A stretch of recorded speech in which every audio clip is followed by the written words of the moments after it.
At 2 a.m. in the Strait of Hormuz, the unthinkable has just happened. A massive Iranian cyber attack has completely blinded the radar of the USS Gerald R. Ford. Up above, 50 supersonic cruise missiles are screaming toward the American supercarrier. In underground bunkers, enemy generals are already celebrating the death of 5,000 U.S. sailors.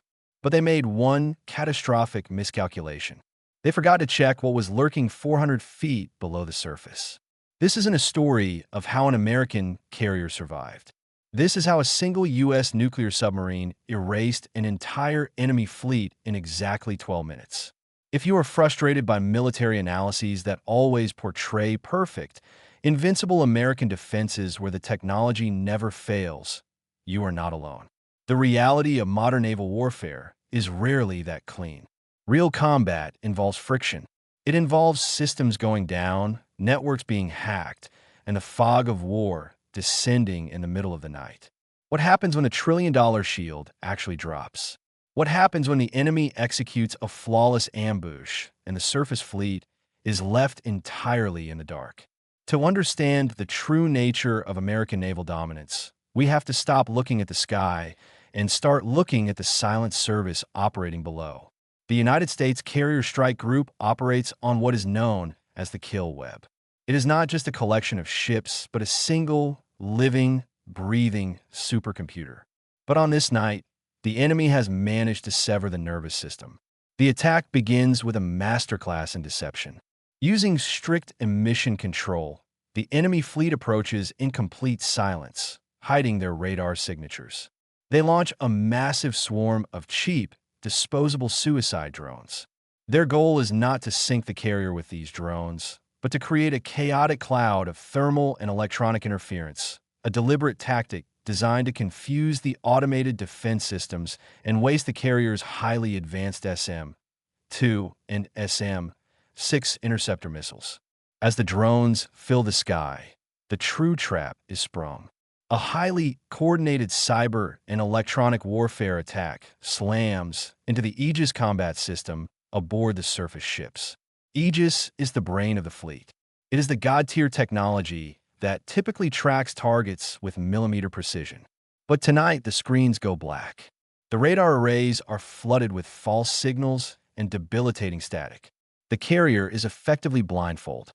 Seizing the moment of total paralysis, dozens of Iranian fast attack boats break their cover, rushing in at maximum speed to deliver the killing blow to the crippled giant. In the underground command centers of the adversary, the mood is triumphant. They believe their carrier killer strategy has worked. They believe they have successfully overwhelmed the United States Navy using a brutal, low-cost saturation ambush. But they are completely unaware of the apex predator waiting in the abyss. 400 feet beneath the chaotic surface, a United States Virginia-class nuclear attack submarine has been tracking the entire enemy formation for hours. The submarine did not need radar to see this coming. It relies on the N/BQQ 10 spherical sonar array. Because water transmits sound much faster and more efficiently than air, the sonar operators aboard the submarine heard the enemy speedboats powering up their engines long before the surface fleet ever detected a threat. They heard the missile tube hatches opening. They mapped the entire battle space through acoustic signatures alone. The submarine commander operates with absolute, chilling iron discipline. He does not panic as the surface fleet goes blind. He does not order a blind counterattack. Instead, he weaponizes stillness. He knows that revealing his position would compromise the ultimate advantage. So the submarine transforms into an invisible underwater data hub. It becomes the quarterback from the deep. Slowly, silently, the submarine raises a stealth photonic mast just above the waves. This mast bypasses the atmospheric electronic jamming that is blinding the surface ships. The submarine's highly advanced combat computers take the acoustic data from the deep, combine it with the optical and thermal data from the surface, and package it into a secure, encrypted targeting file. Using specialized underwater modems, the submarine securely feeds these exact targeting coordinates directly back into the carrier's automated defense network. The enemy speedboats are closing in, their crews shouting in victory, convinced they have broken through the impenetrable wall. They are waiting for the carrier to burn. But the carrier does not need its own radar to kill them. It is now firing based entirely on the targeting data provided by the Ghost in the deep. Suddenly, the ocean itself turns against the attackers. The submarine has already flooded its torpedo tubes. The firing solution is locked. A spread of Mk-48 advanced capability torpedoes leaves the submarine. These are not traditional weapons that simply punch a hole in the side of a ship. The Mk-48 is designed for absolute kinetic destruction. The torpedoes do not strike the fast attack boats directly. Instead, they speed through the dark water and detonate directly beneath the keels of the enemy vessels. The resulting explosion creates a massive, high-pressure gas bubble. The water is literally pushed out from under the enemy boats, creating a void. The vessels drop into this void, and then the massive column of displaced water violently collapses back in on itself. The sheer physical force of this artificial tidal wave snaps the keels of the enemy boats completely in half. In less than 12 minutes, the entire enemy fast attack fleet is reduced to fragmented fiberglass and burning oil on the surface of the Strait of Hormuz. The swarm is entirely eradicated. The 50 inbound cruise missiles, now tracked by the submarine's data link, are easily intercepted by the carrier's resurrected defense grid, swatting them from the sky like harmless insects. At 2:11 a.m., network reconstitution phase.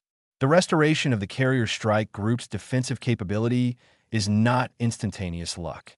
It is layered architecture functioning as designed. When the Aegis combat system experienced radar saturation and cyber interference, the Cooperative Engagement Capability (CEC) network did not collapse. It degraded. The Virginia-class submarine's targeting data, transmitted via low probability of intercept underwater acoustic modem and burst satellite relay through the photonic mast, provided an external sensor feed into the strike group's combat cloud. Instead of relying solely on SPY-1 radar returns, the fire control loop was rebuilt using distributed inputs: submarine acoustic triangulation, infrared horizon scanning, and offboard sensor correlation. The engagement chain shifted from organic radar tracking to remote fire control architecture. Latency between submarine detection and carrier interceptor launch, under 2.4 seconds. At 2:13 a.m., the inbound supersonic cruise missiles enter terminal phase. Flying sea-skimming profiles at approximately Mach 2.5, they attempt to exploit radar horizon limitations. However, their engine plume heat signatures and pressure wave disturbances are already modeled through the submarine-fed targeting grid. SM-6 interceptors are launched using third-party targeting. These missiles do not require continuous radar illumination. Mid-course guidance is updated via secure data link. In terminal phase, active seekers assume control. Intercept geometry is calculated not on reactive radar sweep, but on predictive vector modeling derived from submarine acoustic launch point triangulation. Impact-to-kill ratio, 100% within engagement envelope. At 2:15 a.m., subsurface continuity control. The Virginia-class submarine does not surface or maneuver aggressively following torpedo detonation. Instead, it transitions to passive verification mode. Wide-aperture flank arrays confirm destruction of hostile hull structures through secondary implosion acoustics and fuel detonation signatures. Additionally, acoustic debris tracking confirms no surviving propulsion signatures within 12 nautical miles. The submarine maintains depth at approximately 400 feet to remain below the most effective layer of surface-based active sonar counterdetection. At 2:18 a.m., cyber forensics capture. Simultaneously, onboard electronic warfare processors analyze residual fragments of the Iranian cyber intrusion. Packet structure, encryption patterns, and timing jitter are isolated from corrupted Aegis logs. Rather than immediately purge the malicious code, segments are sandboxed within isolated combat system nodes for reverse engineering. The objective is attribution and future countermeasure modeling. The engagement thus becomes both defensive and investigative.